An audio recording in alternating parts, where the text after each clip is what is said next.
Number 2 مالدار بنو، مالدار بناؤ۔ اب آپ کہیں گے کہ آپ بھی دنیا داری پر آ گئے نا، کیونکہ اللہ کے رسول علیہ السلام کی حدیث پاک کا مفہوم ہے کہ غربت انسان کو کبھی کبھی کفر تک لے جاتی ہے۔ غربت سے نکلو۔ امام سفیان ثوری رضی اللہ تعالی فرماتے ہیں تجوریوں سے پیسے نکال کر مارکیٹ میں لگاؤ اور مالدار بنو، چونکہ غربت کفر کے دروازے تک لے جاتی ہے۔ غربت کی چکی سے نکلو، پلان کرو مالدار کیسے بنے، مگر ہاں مالدار بننے کے لیے یہ نہیں کہ آپ جوئے سے مالدار بننے لگے، سود سے مالدار بننے لگے۔ مالدار بننے کا مطلب یہ نہیں کہ آپ کسی کا گلا دبا کے مالدار بنیں۔ مالدار بننے کا مطلب یہ نہیں کہ معاذ اللہ ثم معاذ اللہ آپ کسی کا ہڑپ کر کے مالدار بنے، نہیں۔ حلال میں برکت ہے، حرام میں برکت نہیں ہے۔ حلال سے مالدار بنو، محنت کرو، کوشش کرو، کاوش کرو، تجارت۔ میں تو لوگوں سے کہتا ہوں کہ جتنا وقت میری قوم کے جوان موبائل میں دیتے ہیں، کاش کہ اتنا ہی وقت وہ تجارت میں دے تو کہاں سے کہاں پہنچے۔ یہ جو موبائل کا کھلونا ہمارے ہاتھ میں لوگوں نے دیا ہے نا، کوئی محبت نہیں۔ انٹرنیٹ کی جو سہولت ہے، وائی فائی کی جو سہولتیں ہیں، محبت نہیں۔ اگر وہ ہم سے پیار کرتے تو ہمیں روٹی کپڑا مکان دیتے، انہیں ہم سے پیار نہیں، سازش ہے۔ ورنہ جتنا انٹرنیٹ کی سہولیات اور گیمز وہ ہمیں دے رہے ہیں، کیا اسرائیل میں بھی اس کی چھوٹ ہے؟ کیا نام نہاد ترقی یافتہ موبائل میں بھی، ممالک میں بھی اس کی وہی چھوٹ ہے، وہی انداز ہے جو ہمیں کر رہے ہیں؟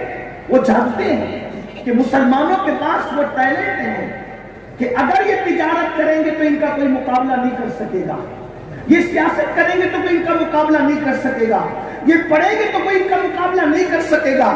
میرے بھائیوں، انٹرنیٹ کے جنگل سے نکلو، میرے بھائیوں، لڑکیوں کی دوستی سے نکلو، ناجائز اور حرام تعلقات سے نکلو، کیرم کی دنیا سے نکلو، جوئے کی دنیا سے نکلو، حرام کی دنیا سے نکلو، اور اپنے لیے ایک ہدف طے کرو کہ آپ کو مالدار بننا ہے، لیکن کیسے؟ حلال کما کر۔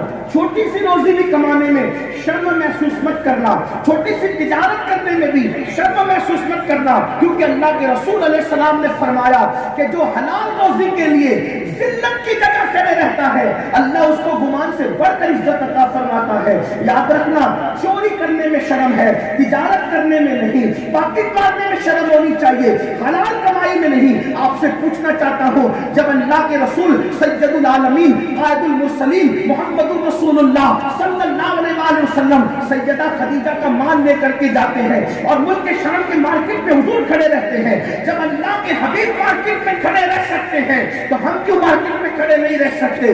مگر یاد رکھیں، آج میری قوم کے جوان سوچتے ہیں پہلے ہی دن سے بڑا کاروبار ملنا چاہیے۔ نہیں، آدمی چھوٹے سے ترقی کرتا ہے اور پھر حرام کے ذریعے مالدار نہ بنو۔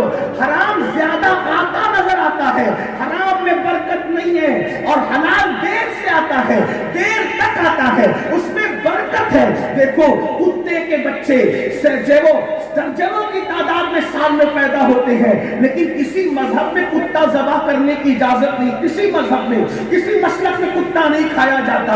اللہ اکبر! آپ اندازہ فرمائے، کتے ذبح نہیں ہوتے لیکن پیدا درجنوں کی تعداد میں ہوتے ہیں، پھر بھی کتوں کا ریوڑ نظر نہیں آتا۔ لوگ کتوں کے اللہ اکبر ریوڑ نہیں بناتے، مگر قربان جائیں، بکریاں تو جو درجنوں نہیں پیدا ہوتی، سال میں 2-3 پیدا ہوتی ہے، اس کے باوجود بھی عرب ذبح کر رہا ہے، عجم ذبح کر رہا ہے، یمن ذبح کر رہا ہے، شام ذبح کر رہا ہے، سب ذبح کر رہے ہیں۔ مگر کسی سال آپ نے یہ اعلان سنا، اس سال بقرعید پر بکریوں کی قربانی نہیں ہوگی، اس لیے کہ بڑی قلت چل رہی ہے؟ کبھی سنا نہیں سنا؟ اللہ اکبر! کتے درجنوں میں پیدا ہو پھر بھی ریوڑ نہیں بنتے، بکریاں اللہ اللہ درجنوں میں نہیں بلکہ چند پیدا ہوتی ہے، پھر بھی ریوڑ ہے، جنگل کے جنگل بھرے ہیں، قربانیاں بھی ہو رہی ہے۔ وجہ کیا ہے؟ قدرت کی طرف سے اشارہ مل رہا ہے، حرام میں برکت نہیں ہے اور حلال میں اللہ نے برکت رکھی ہے۔ اور دوسری چیز، جوئے سے، شراب سے، ان ساری کمائی سے اللہ ناراض ہے۔ اللہ جس سے ناراض ہوتا ہے اس میں برکت نہیں رکھتا، اللہ جس سے راضی ہوتا ہے اس میں برکت رکھتا ہے۔ کیسے برکت رکھتا ہے؟ یزید کے بارے میں لوگوں نے کہا 8 بیٹے چھوڑ کے مرا، 12 بیٹے چھوڑ کے مرا، بعض نے کہا 14 بیٹے چھوڑ کے مرا، لیکن اللہ یزید سے ناراض ہے۔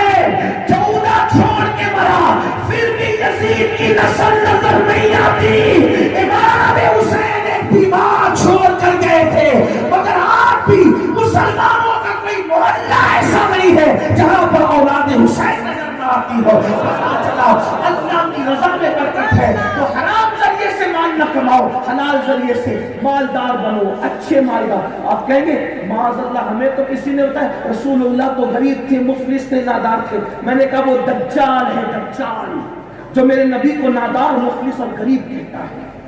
حضور کوئی غریب نہیں تھے، میں کیسے ان کو غریب کہوں؟ کیونکہ کسی کا مال کا حال یہ ہے کہ کوئی زمین کا مالک، جائیداد کا مالک، کوئی گھر کا مالک، کوئی گاؤں کا مالک، کوئی ریاست کا مالک، کوئی ملک کا مالک، لیکن میرے نبی کی مال کی اور دولت کی حالت تو یہ ہے کہ اللہ رب العزت نے ان کو زمینوں کا بھی مالک بنایا، آسمانوں کا بھی مالک بنایا، عرش کا بھی مالک بنایا، جنت کا بھی مالک بنایا، بلکہ میرے امام تو یہاں تک کہتے ہیں خالق کل نے آپ کو مالک کل بنا دیا، دونوں جہاں ہے آپ کے قبضہ و اختیار میں۔ آپ اندازہ کریں وہ رسول، یہ تو بات عقیدت کی ہوئی، حضور ایک ایک مانگنے والے کو جنگل بھر بھر کے بکریاں دیتے، جنگل بھر بھر کے بکریاں۔ آج آپ کا کروڑ پتی آدمی بھی کسی کو جنگل بھر کے بکری بھیک میں دیتا ہے؟ مانگنے والے آتے درہم و دینار اتنے دیتے ہیں کہ مانگنے والا کہتا ہے یا رسول اللہ مجھ سے اٹھایا نہیں جاتا، تو اللہ کے رسول فرماتے کوئی بات نہیں، اگر مجھ سے اٹھایا نہیں جاتا تو اٹھانے کے لیے میں تجھے غلام بھی عطا کرتا ہوں۔ تو لوگ اعلان کرتے ہوئے جاتے ہیں لوگوں اگر مسلمان ہو جاؤ گے تو محمد عربی تمہیں مالا مال فرما دیں گے، اگر مالا مال ہونا ہے تو مسلمان ہو جاؤ۔ آپ سے پوچھنا چاہتا ہوں اور علماء سے پوچھے، اللہ کے رسول علیہ السلام کی آمدنی لاکھوں میں تھی، ظاہری درہم و دینار کی آمدنی لاکھوں میں تھی، ہاں پھر حضور نے پیٹ پہ پتھر کیوں باندھا؟ یہی خاص بات، پیٹ پہ پتھر کیوں باندھا؟ اس لیے باندھا کہ وہ غریبوں کے بھی نبی تھے اور وہ مالداروں کے بھی نبی تھے۔ پیٹ پہ اس لیے پتھر باندھا تاکہ ہم جیسے غریبوں کی غربت پر اپنی سنت کا پردہ ڈال دیں۔ اگر ہمیں کوئی فاقے میں دیکھے تو کوئی یہ نہ کہے کہ دیکھو اس کی اوقات یہ ایک بھوکا مر رہا ہے، بلکہ فاقے میں دیکھ کر لوگ کہیں کہ 1400 سال کے بعد آج بھی اپنے نبی کی سنت پہ عمل کر رہا ہے۔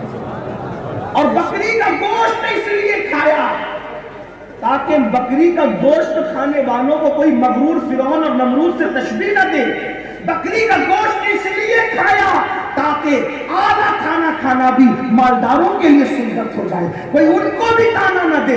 پیون کا اس لیے کہنا تاکہ غریبوں کے لیے سنت ہو جائے، اور ایک ایک جبہ کبھی یمن کا پہن رہے، کبھی شام کا پہن رہے، بلکہ یہاں تک سیرت نگاروں نے لکھا 27 اونٹ دے کر میرے نبی نے ایک ایک جبہ بھی خریدا، 27 اونٹ دے کر۔ اگر ایک اونٹ کی قیمت 40-50 ہزار بھی پکڑ لیں تو 5 لاکھ سے اوپر جاتی ہے نا قیمت، آپ بلکہ اور بھی زیادہ جاتی ہے۔ اندازہ فرمائے مسلمانوں، غور کرو، اور اگر 20 ہزار کا ہی پکڑ لیں تو بھی بڑی قیمت ہوتی ہے۔